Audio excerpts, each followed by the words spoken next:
Good morning. I'm Kirsten Rookie, the Communications Director with the Minnesota Coalition for the Homeless. And today we have DeAndre Gordon. DeAndre, would you like to introduce yourself? Yes, thank you, Kirsten. My name is DeAndre Gordon. I use pronouns he, him, his, and I'm the public policy advocate with Catholic Charities of St. Paul and Minneapolis. I'm happy to be here today. Great. So we know that shelter saves lives and housing ends homelessness. So we're going to dive in with a few questions here to learn a little bit about what DeAndre does with Catholic Charities and in communities across the state. So DeAndre, how does the need for more emergency shelter beds impact you and the community you serve? Yes, that's a wonderful question. I think, like you mentioned, like housing saves lives, and housing is on a continuum. Part of that continuum is emergency shelter. It takes time to secure, permanent housing. Especially now during a global pandemic. COVID-19 has triggered a lot of evictions, not only in the state of Minnesota, but across the country. So when someone gets evicted, between when they get evicted and they find new housing, their options are usually to be outdoors or shelter. Shelter is more dignified, it's more secure, it's warmer, because we have cold winters here. And so having more shelter beds, it's life saving, and we need more of those, especially as we move in the direction of eviction moratoriums soon to be lifted sometime in the future. Um, people being laid off and being behind on rent, and shelter provides a space for people to be until they can get back on their feet.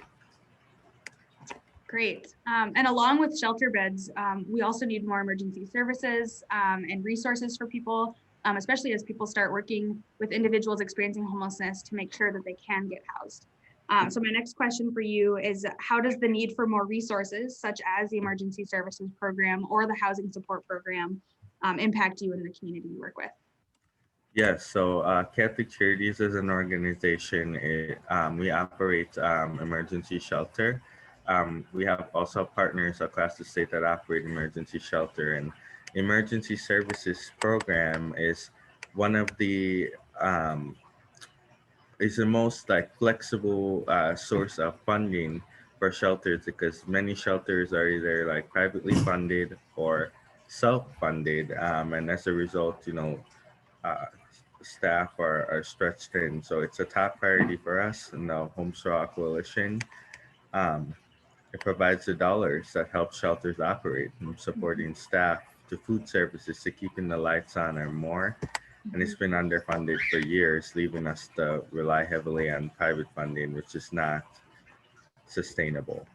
Um, with the ongoing COVID-19 pandemic, hundreds, if not thousands, of households are staring homelessness in the face due to loss of income, months of unpaid rent, and this threatens to put additional strain on a shelter system that is already operating over capacity. So that's what I want to say on that piece. We need more funding. Shelters are more than just a space for people to sleep at night. They need to be dignified, and one way of making shelters more dignified is providing additional funding to have more staffing and more navigators to connect people to resources they need to secure permanent housing. Definitely. And I'm sure you've noticed a difference within COVID-19 and with the pandemic, shelters overflowing and not being able to work at capacity because of the 6 feet rule and all of that. And so when it was already an issue before, with this on top of it, it just seems we definitely need more shelters, more resources, things like that. Sorry, did you want to respond to that? Oh, no, I just said yes, that's correct. My last question for you then is around advocacy. How does the need for advocacy play a role in accomplishing your organizational goals? And do you have a message for advocates across Minnesota if they want to take this on? Yes, so advocacy is extremely important for my organization and in my role. Not only do we provide, direct service, we're unique in the sense that we're also advocating at the state capital as well as the local government level. Regarding like a message for advocates, I would like to say that we are asking for a $15 million increase to the base amount of funding for uh, the emergency services program. Like if the state legislature does not increase funding for the emergency services program, it means shelters will remain under resourced to provide the services needed to properly help individuals facing the most difficult of circumstances. Um, Emergency services program saves lives, and with the anticipated rise in evictions, the need for more funding is urgent and necessary. Uh, that $15 million, it will provide life-saving services. Shelters are not meant to be a permanent solution to the affordable housing crisis, but shelters and the services shelters provide are critical to help people transition out of homelessness and into stable housing. Last thing I want to say is that we're playing a game of chess, not checkers. So it's very important that like advocates all over the state keep up the pressure, keep contacting your legislators via email, via text, via phone. Like I would argue they're more accessible now since they aren't meeting much in person. They're hosting town halls, attend those.